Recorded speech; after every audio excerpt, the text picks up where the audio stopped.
dramas on television remind us each week what happened the week before. These recaps help us to remember what we've already seen or help us catch up if we happen to miss an episode. We have a chance to recall the intersecting storylines of the characters we have grown to love or the characters that we have grown to love and hate. We have the story that we're in the midst of, the divine drama of our lives with God. And it deserves a review even more than the season opener of our favorite show. In God's story, the one that we refer to as the upper story, we discover that God, who is a community composed of Father, Son, and Holy Spirit, had such great love that love spilled out from open in heaven and created all that is. The sky, the sea, the land, the light, the night, the animals. And God created all of this and called it good. In the final act of creation, though, God made human beings in the divine image. And after creating us, God looked over all of creation and declared it very good. God's original vision, plan, and desire was to live in loving relationship with us. And God has never deviated from that upper story of being with us. The problem started in the lower story, the story that took place here on earth with human beings. Free will was given to us as a gift from God, and we have always, as human beings, had the opportunity to choose God and God's vision, or to go our own way, to choose our own way. Guess what human beings chose from the very beginning? When the first human beings freely chose to defy God's one instruction, don't eat from the tree of the knowledge of good and evil. At that moment, everything broke.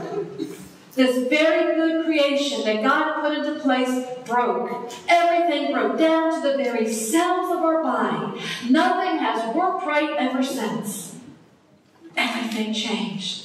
And that sin of choosing our own way over God's way, has permeated everything.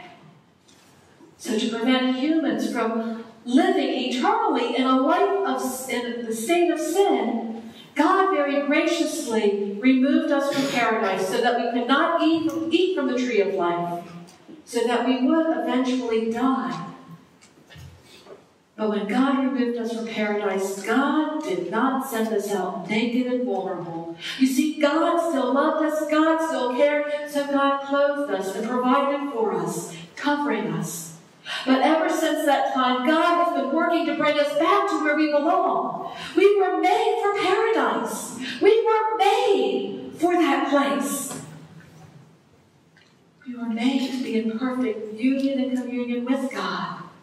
But as the generations of human beings multiplied and multiplied, sin multiplied and broke God's heart. God determined to start over and had Noah build a very large boat that would hold his family and 2 or 14 of every kind of living creature on the earth. And then the rains came. The rains came and wiped the earth clean of all other living creatures. God's upper story of restoring us to a whole and a holy relationship met up with the lower story, the human story of sin and not being restored. As Noah's family departed from the ark, the boat, sin departed with them, and it started all over again. But God promised never to wipe the earth clean of all living creatures again by flood. You see, God still wanted us back. God still had a plan to get us back to where we belonged. So God, knowing that we couldn't fix things on our own, decided to fix things for us. We could never do what it takes to restore our relationship with God, but God decided to do everything that could be done to restore us. And so God began to build a nation that would show God's provision and faithfulness to all of humanity. And this nation that God would build would bless all of the families of the earth. So what God did was choose the elderly and barren Abraham and Sarah as parents of a great nation. And we see that only God could make such a thing happen. No other person could have a child at the age of 89 unless there was divine intervention. We know that God was at work, that humans could not do this. And it's through Abraham and Sarah's story that we see that to enter into the upper story, into God's divine story, means to have complete faith in God and God alone, not in ourselves. And although God's upper story of love and restoration remains, the lower story continued to get more and more complicated as people chose their own path. God had a plan, but Abraham and Sarah decided to help God. And they had Abraham sleep with Sarah's maid, Hagar. And the world has suffered from that decision ever since. As Ishmael, Hagar's son, the founder of the Arab race, and the children of Sarah's son, Isaac, the Jews, continue to struggle against each other. Sibling rivalry remains to this day because humans thought they had a better idea.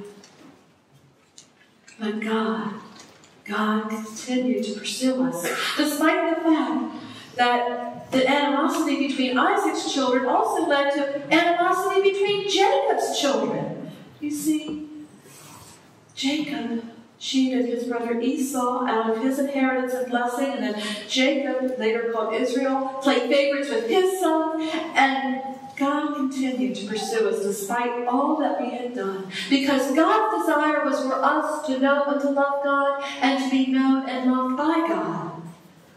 Now the recap is complete. And if you've been mapping out the story in the front of your story Bibles, you see that we started down here, where the Tigris and Euphrates met, where paradise was. But then we moved out of paradise, and Abraham went from Ur up to Haran, from Haran down to Jerusalem, and now in Jerusalem we are. And you might want to draw someone that you can call Joe. That's what I did. I have Joe here. Joseph, ready to move on into Egypt. Down there, we might just go to the top of the Nile River there, to Memphis. Nope. Because that's where the journey is going. Now that our recap is complete and we're moving on to today's story, we see that God's upper story is still active. God still seeks to bless all the nations of the earth, all the families of the earth, through the descendants of Abraham. And the lower story, life continues to be complicated because, human beings are messy. We have mixed motives all the time.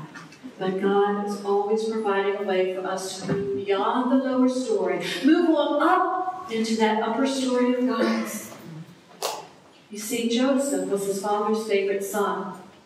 Jacob not only loved Joseph more, he gave him gifts that he didn't give to the other children in the family. And understandably, Jacob's favoritism caused disruption, caused tension among the brothers. If you've ever been in that situation where in your family somebody was the favorite child, the preferred child, you know what that does. You know the anger and bitterness that can cause. If you've never been subject to it, perhaps you've observed it in friends' families. It's not an easy way to live, knowing that you are not preferred. Well, Joseph didn't seem to understand the effect that his father's behavior had on his brothers. Some people read others easily. We can tell at a glance how somebody's feeling. We can tell in just a moment that we've gone too far in something we've said or we did and we can retract. Joseph wasn't one of those people. Joseph, oblivious to all of the tension, all of the anger, all of the jealousy among his brothers, decided to go ahead and tell his brothers about a dream that he had, a dream where they would all be bowing down before him one day. Well, no older sibling likes to hear that kind of talk from the baby of the family. And you add this other dimension of jealousy and rivalry in there, it's getting pretty ugly. The brothers had had enough. All of them, except for Reuben, made plans to be rid of Joseph.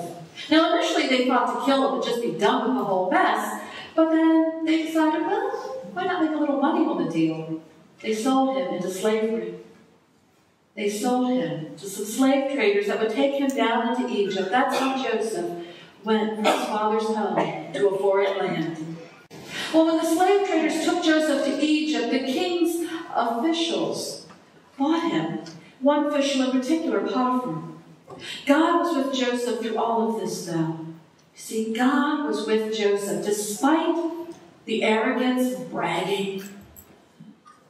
Despite being the bratty little brother, God was with him. God was with him. Even as he was being sold into slavery, God was with him. God prevented Joseph from being killed by his brothers, but God was also with him in the slavery. Now, Joseph was gifted by God with certain gifts and skills, and all that he did for his master Potiphar was successful. He did right by his master. And eventually he earned such trust from Potiphar that he was put in charge of all of his property. And even though Joseph was enslaved, he was moving on up. He was moving up in the world, and he was moving up by God's power and God's grace. Now in time, Potiphar's wife took notice of Joseph. He was a handsome young man. She sought to seduce him. But Joseph, who was with God, who had God with him, knew that that was the wrong thing to do. And he resisted. He resisted her. And in her humiliation, she chose to accuse him of attempted rape. Now what is Potiphar going to do? His wife comes to him and says, your servant tried to rape me. What is he going to do? He threw Joseph in jail, of course. Now here Joseph is. He went from being slave to inmate. And yet God continued to be with him. Now how bad does life have to get before you feel like God's not with you?